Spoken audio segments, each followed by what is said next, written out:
hi sai khum na than mual kong chu ne hai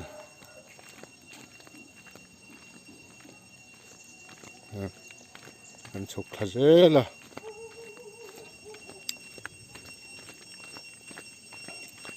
kong pui tangin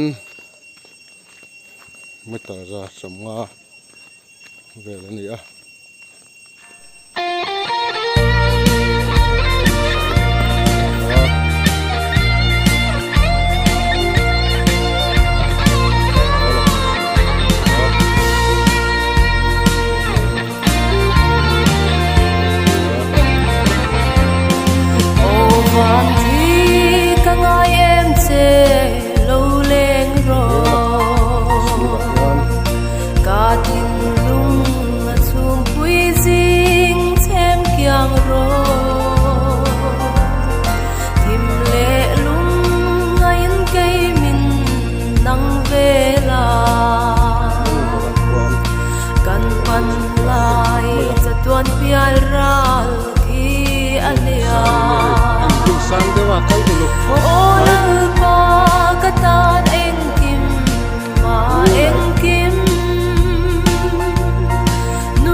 tuan ram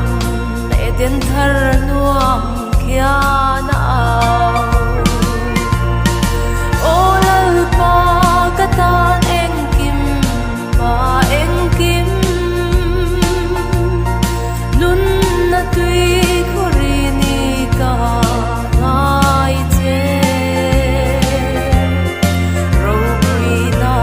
le van kun ka dil chuang lo van chu nang e lo ni e min om ro ko chai lu lao lo an chen lo ha ke lei pang para vul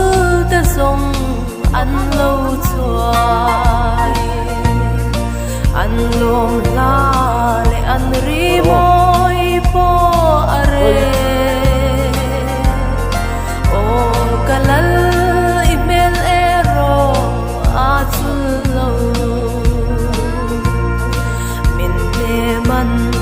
chatuanin a vu se lang olal pa katan eng kim ma eng kim nun na tui khori ni ka ngai che ro pui na le van hun ka dil chuang lo van chu nang i lo ni e min om ro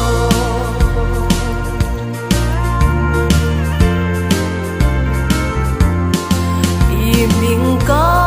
ko vin thim a lo kyang thi thale ram ko har hi za in ka o kalom na athar zel ka shil seng lo i engin katan kwa